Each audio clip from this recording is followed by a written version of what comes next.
Assalamualaikum warahmatullahi wabarakatuh, everybody. Selamat malam. Ya, welcome back to my YouTube channel. Okay, it's Muhammad here. Okay, sekarang kita melanjutkan ya membedah buku yang berjudul ya The Let Them Theory yang ditulis oleh Mel Robbins and Sawyer Robbins. Ya. Oke, lanjut ya. Sekarang kita mungkin agak lebih cepat ya dibandingkan sebelum-sebelumnya ya. Oke, langsung masuk ke introductions. Ya, introduction ini asal kata verbnya adalah introduce. Introduce. Ya, kalau verbnya introduce. Introduce itu memperkenalkan. Ya, jadi kalau non introductions. Ya, jadi perkenalan. Nah, kalau di konteks ini kita artikan pendahuluan ya. Kurang cocok kalau kita artikan perkenalan, tapi pendahuluan. Ya, pengenalan atau pendahuluan. Biasanya sering dipakai di kalau misalkan di sebuah tulisan karya ilmiah atau non ilmiah, pokoknya kalau ada introduction di dalam buku itu sering diterjemahkan pendahuluan ya. Oke. Sedangkan verbnya introduce ya memperkenalkan. Please introduce yourself. Let me introduce myself. Nah, ya. Alright, my story. Nah, artinya di sini adalah ceritaku. Mana ceritamu? Nah, kata Mel Robbins ini ceritaku. Ini si Mel Robbins, cerita Mel Robbins ini ya, cerita nyata ini guys, nggak ngarang-ngarang, nggak pura-pura ini.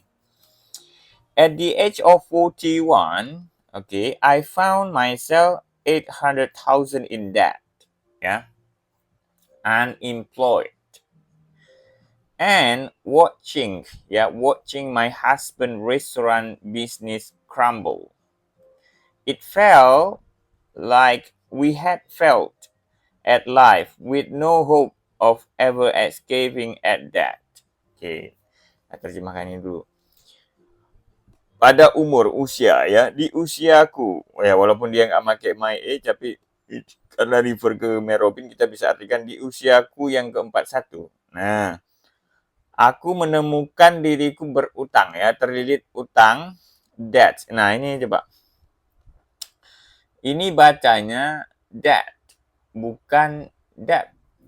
Ya, B-nya nggak dibaca ini guys. Jadi bacanya debt. Debt. Ya, debt. Oke. Oke, kita proof ya. Let me prove deh. Kita buktikan ya. Kita buktikan mana ya dictionary kita. Kita pakai yang Cambridge aja dah. Ya, Cambridge ya, Cambridge. Cambridge. Oke.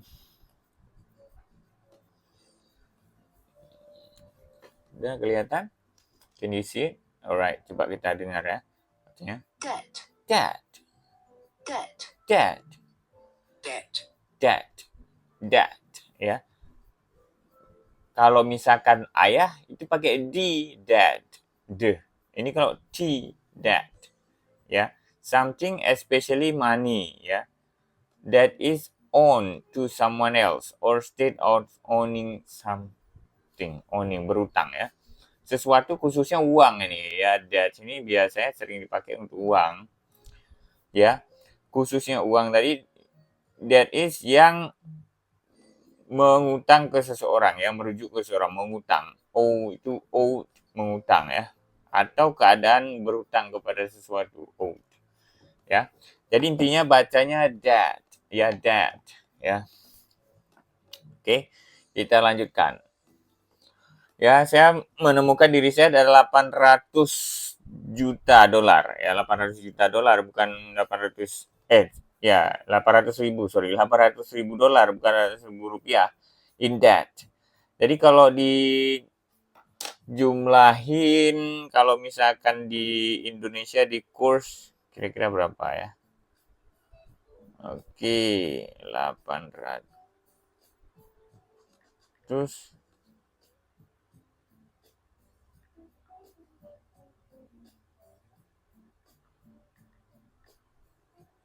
ribu.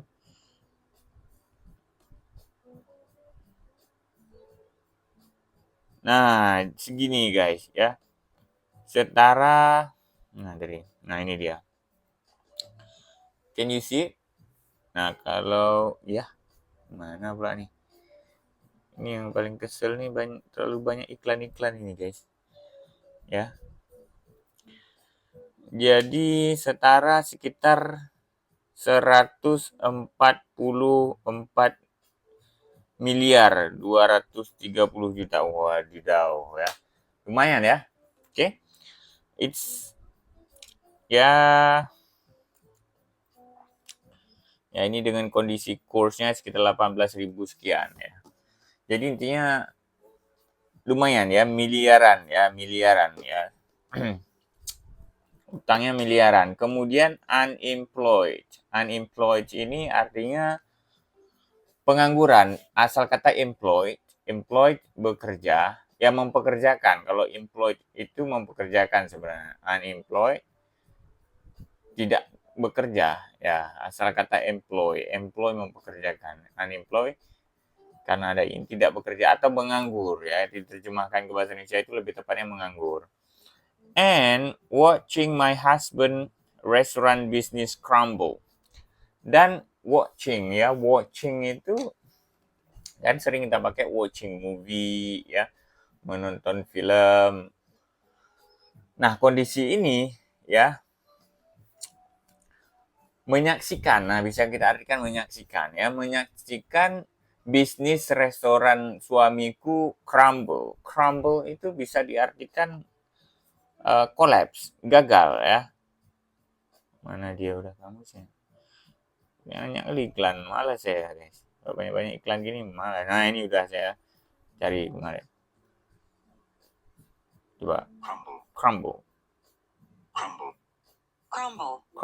Nah, if something especially made of stone rock is crumbling, small piece are breaking off. Nah ini kurang cocok yang ini ya, nggak mungkin ya. Ini kalau diartikan ke bahasa Indonesia ini kayak geprek ya. Jika sesuatu biasanya, especially ya khususnya sesuatu yang dibuat dari stone ya, dari batu atau ya batu is crumbling, small piece are breaking off. Jadi menghancurkan, memecahkan, menggeprek gitu guys ya. To break apart into a lot of little pieces or make it do it. Nah, pokoknya dari ukuran gede jadi kecil, pecah-pecahan kecil dia, jadi geprek. Nah, sedangkan yang konteks ini lebih tepat yang ini, ya. To lose power, become weak or fail. Nah, fail gagal. Ya, artinya bisnisnya gagal ya. Bangkrut. Nah, bankrupt or collapse ya.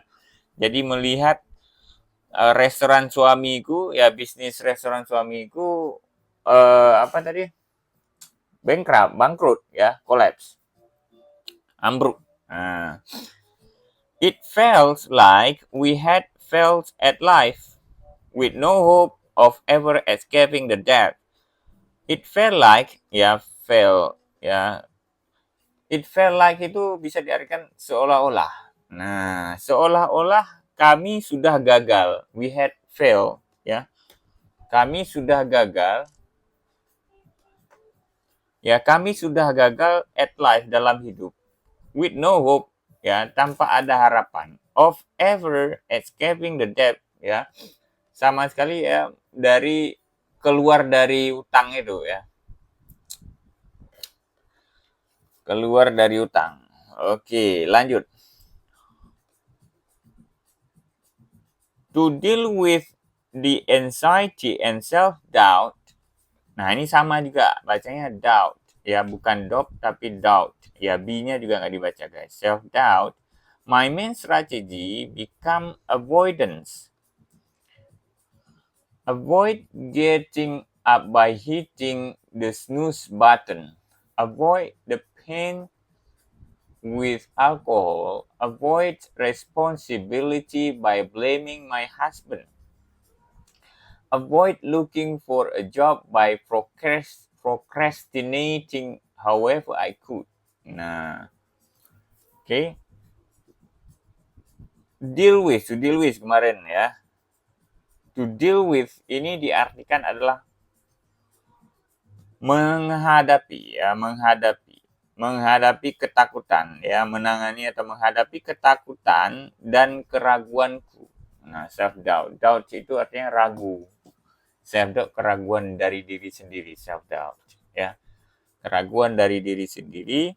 My main strategy, strategi utamaku menjadi avoidance. Avoidance ini kayak menjauh, menghindar gitu, avoid. Asal kata dari avoid, ya. Wah, asal kata dari avoid ini, guys. Avoid. Menghindari, terus berubah jadi noun-nya. Avoidance. Nah, ya menjauh ya bisa artikan menghindar dari orang-orang, menjauh ya, menghindari. Tapi ini jadi noun-nya. Ya, sikap yang menjauh diri dari sesuatu kayak gitu, avoidance ya. Kemudian ini dia menjelaskan avoidance yang dia maksud itu seperti apa. Avoid getting up by hitting snooze button ya. Menghindar bangun, getting up ini bangun dari tidur ya, dengan hitting the snooze button. The snooze button itu kalau teman-teman masang alarm itu ada snooze-nya. Jadi tekan snooze itu ya, jadi alarmnya mati. Nah, gitu maksudnya. Alarm misalkan Anda set jam sekian, terus tiba-tiba alarm bunyi, terus Anda tekan snooze button. Nah, itu dia maksudnya. Hit ya. Kemudian avoid the pain with alcohol ya, menghindari sakit dengan minum alkohol ya, nggak bisa guys ya. Kemudian avoid responsibility, ya avoid tanggung jawab, menghindari tanggung jawab dengan melalui blaming my husband. Blame itu menyalahkan ya, blame ya, dengan menyalahkan suamiku. Avoid looking for a job, menghindari mencari pekerjaan by procrastinating however I could ya, dengan menunda-nunda sebisa aku ya, however ya. Procrastinating itu mirip seperti postpone, tapi dia postpone itu sering digunakan untuk event, karena eventnya di cancel. Misalkan dia jadwalnya hari ini, karena dipospon jadi diadakan minggu depan atau besok atau 2 hari kemudian. Nah, itu postpone dipakai. Sedangkan procrastinating ini bukan kegiatan ya, sebuah habit yang menunda-nunda pekerjaan. Alah, nanti aja lah, kan masih lama kayak gitu ya. Khususnya misalkan Anda ada tugas, ya tugas kuliah kah, tugas dari pekerjaan atau apapun itu, yang Anda merencanakan harusnya dikerjakan malam ini, ya udah besok aja lah, besok minggu depan masih lama nih. Nah, gitu. Procrastinating itu, ini sifat yang harus dihindari karena ini nggak bagus memang guys ya. Sifat jelek. Oke, kita lanjutkan lagi. I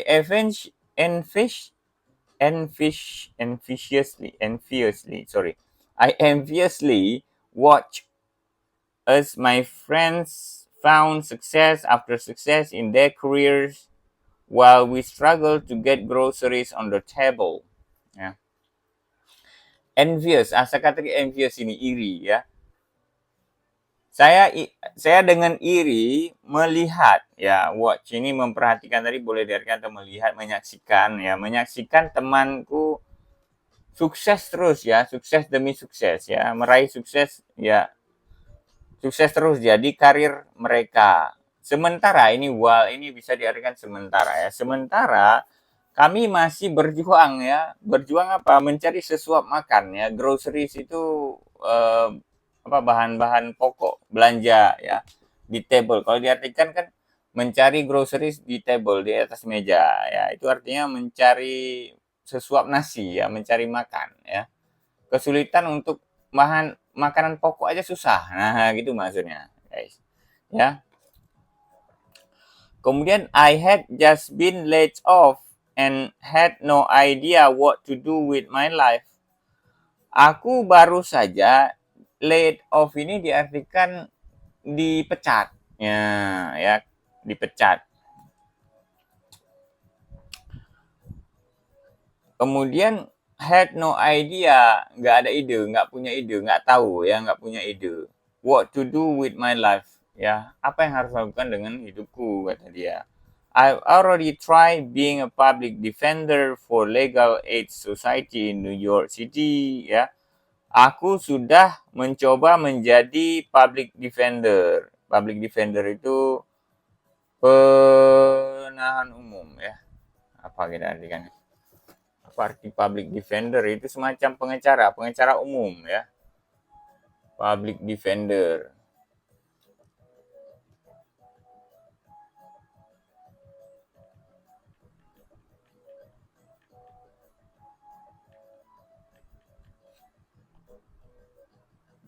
Coba kelihatan nggak? Public defender adalah pengacara yang digaji oleh pemerintah untuk memberikan pembelaan hukum gratis ya. Pembela umum pembela gitu. Dia udah kerja di situ, terus mana lagi? Kemudian dilanjutkan dengan di mana dia kerja di Full Legal Aid Society New York City. Kemudian being a lawyer, menjadi pengacara juga dia pernah menjadi pengacara, being a lawyer in large firm in Boston. Yang menjadi pengacara di large firm. Firm ini bisa diartikan ya company, corporate, ya sama, ya perusahaan gede ya. Di Boston. Working for a few startup, ya bekerja di beberapa startup, doing business development, ya melakukan pengembangan bisnis at advertising agency, ya di agensi periklanan. Advertising ini periklanan ya, bisa diartikan periklanan. Advertisement iklan. Nah, advertising ini periklanan. Advertising agency ini bisa diartikan agen periklanan. Nah, gitu. Gampang gitu ya. Kemudian becoming life coach, ya menjadi mentor kehidupan. Ini ngeri namanya coach, ya mentor kehidupan. Ini apa Mas? Yang dibahas mentor kehidupan itu kayak Tuhan aja dia mentor kehidupan ya. Tapi ya gitulah guys. Jadi mentor kehidupan ini, mentor life coach itu kayak ngebimbing kita arah-arah karir, apa aja yang harus di-save. Nah, ini maksudnya gitu kayaknya ya. Kemudian hosting call in a radio show, ya menjadi host di radio show. Kemudian even bahkan opening small paint your own pottery studio, bahkan membuka studio melukis ya, melukis kamu sendiri. Jadi disediakan tempat itu kita disuruh melukis sendiri ya, kayak gitulah ya. Kemudian I felt completely lost. Aku merasa benar-benar bukan kehilangan, di sini nggak cocok diartikan kehilangan ya. Bisa diartikan gagal gitu ya. Lost di sini bermakna gagal. Like nothing I did ya, like nothing I did would ever be enough to dig us out of the hole we were in. Seolah-olah tidak ada nothing ya, tidak ada apapun yang aku udah lakukan cukup untuk dig us ya, menutupi ya, dig us out ini keluar dari lubang, dari lingkaran ini tadi, dari hutang, dari apa ini tadi maksudnya guys ya, dari hutang, dari kondisi kayak gini ya, dia nggak ada yang bisa menutupi itu ya, menutupi kondisi ini. Udah dicoba beberapa ya. Kemudian if you ever been in this situation, ya jika kamu pernah di situasi ini katanya. Oke, coba kita tambah. Jika kamu pernah berada di situasi ini, if you ever been in this situation, jika kamu pernah berada di situasi ini, you understand how monumental even simplest task seems. Ya, kamu paham seberapa monumental. Monumental itu bisa diartikan bersejarah ya, kejadian yang bersejarah, bahkan yang sangat memukau, mengingat ya. Bahkan simple task ya, bahkan tugas yang sangat sederhana ya tampaknya, getting out ya, seperti getting out of the bed ya, bangun dari kasur, ya opening your bill, ya membuka billnya, being fully present with your family, ya benar-benar berada fully present, berada kehadiran, ya hadir, ya bersama, ya fully present with your family, benar-benar bersama keluarga gitu, berada bersama keluarga. Cooking a nice meal, ya memasak makanan enak, applying for a job, melamar pekerjaan, going for walk, ya berjalan, canceling the subscription, ya membatalkan subscription, ya, or even just being honest about extent to which you are struggling, atau bahkan jujur aja apa yang kamu lagi berjuang gitu. Nah, di sini dia jelaskan kejadian-kejadian itu, ya, kelihatan nggak? Everything feels impossible. Can you see it? Nah, ini. Ya. Everything feels impossible. Ya. Segalanya tampak tidak mungkin. Ya, seolah nggak mungkin. Yang tadi cuma bangun dari kamar, dari kasur, ya, dan masak, dan lain sebagainya itu seolah nggak mungkin. Ya, gitu katanya. Every morning when I woke up, the anxiety was coursing through my veins. Ya. Setiap pagi ketika aku bangun, keraguan, ketakutan mengalir. Coursing through my vein ini bisa diartikan mengalir dari darah ke darahku, ya.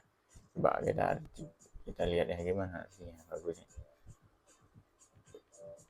Coursing through my pain. Nah ini coba teman-teman lihat nih, ini sebuah ungkapan, makanya ini nggak bisa diterjemahkan langsung secara literasi, ya. Mengalir di nadiku. Ungkapan kiasan yang digunakan untuk menggambarkan emosi kuat, sensasi sangat dirasakan secara mendalam. Nah, itu makna dari coursing through my pains itu bisa diartikan yaitu ungkapan emosi yang sangat mendalam kayak gitu. Ya, kalau arti secara literasinya kan mengalir di nadiku. Jadi ketika dia siap bangun tidur itu rasa kekhawatiran itu jadi merasa mendalam banget, ya. And I thought, dan aku pikir, is this really what it's going to look like for the rest of my life? Nah, dia nanya gitu. Habis itu dia mikir juga nanya, apa ini ya benar-benar yang akan terjadi seperti sisa dari hidupku, the rest of my life, ya? Apa benar-benar gini ya? Kayak gitu ya. Dia nanya, ya. Mikir. But you want to know the funny things about being stuck. Ya, tapi kamu ingin tahu, ya, hal yang lucunya stuck itu, ya, stuck, ya. I knew exactly what I needed to do, ya. Lucunya, ya, kenapa stuck gitu, ya. Padahal dia tahu, aku tahu yang seharusnya aku lakukan katanya. Kayak get up, tackle the dreaded pile of bill, get to the kid ready for school, make myself go work, reach out my friend for sport, make budget, finding a job, and yet I couldn't seem to do any. Nah, ya. Ya itu, mulai dari bangun tidur, menyelesaikan bilnya tadi, terus menyiapkan anak-anak ke sekolah, ya, berjalan, menghubungi reaching out, ya, hubungi teman untuk dukungannya, terus membuat budget, planning budget, mencari kerjaan dan lain sebagainya. Tapi tampaknya nggak bisa gitu, susah gitu katanya, ya. Jadi emang lucu, ya, saking ya itu, ya, semacam anxiety-nya kita karena kondisinya dalam keadaan pressure kayak gitu, ya. Bayangkan coba utang 800 ribu ya, 800.000 dolar Amerika ya. Mungkin di sana ya tetap tinggi juga ya, jelas tinggi lah. Stres lah ya kan, tambah nggak ada kerjaan ya, nganggur, selanjutnya suaminya juga bangkrut ya, siapa pula nggak stres ya.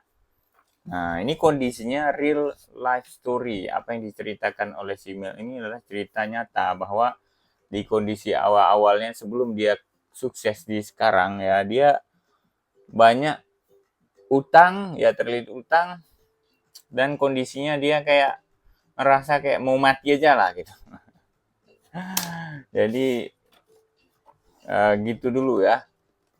Untuk lanjutannya nanti dia akan ngejelasin gimana sih cara dia mengubah itu kejadian itu guys. Gimana mengubah habit yang menunda-nunda, malas ya, dan lain sebagainya. Pokoknya sifat-sifat yang nggak ada bagusnya ya. Nah, ya. Walaupun ini bukan dari cerita ini, tapi ini bisa jadi pelajaran ya. Ya, ya. Jadi ketika ada yang baik yang bisa kita ambil, why not ya. Jadi ini makanya kenapa buku ini menjadi salah satu terlaris yang sekarang sangat relate ya to current condition yang beberapa orang hadapin. Ketika kondisinya kita tidak baik-baik saja, orang sering menghakimi kita, mengatakan kenapa gini, kenapa gitu. Nah, kita jadi stres, apalagi kita sering aktif di sosial media, itu menjadi expect people too much. Nah, kayak gitu ya. Alright. Jadi intinya segitu dulu ya. Bahwa di awal ceritanya dia mengalami beberapa kesulitan ya. Kita tahu bahwa dia memiliki utang tadi, kesulitan. Setelah dia coba cari kerjaan juga tidak bisa mengcover, dia merasa tidak tahu mau harus ngapain. Ya, padahal dia tahu ya. Cuma ya itu tadi, karena udah down banget ya, udah lemas banget, udah capek gitu ya, udah penat ya. Mungkin beberapa dari kita juga pernah merasakan yang kayak gitu ya. Alright, mungkin cukup sekian dulu. Thank you for watching. See you on the next video. I hope you like it. If you like this video, please share and like and comment ya. Maybe kalau ada yang perlu ditingkatkan up bagian mananya ya, karena tujuan utama di sini kita cuma bedah buku dan sambil belajar bahasa Inggris guys ya, tidak harus yang wow banget ya. Ya, oke. Thank you. Assalamualaikum warahmatullahi wabarakatuh. Peace.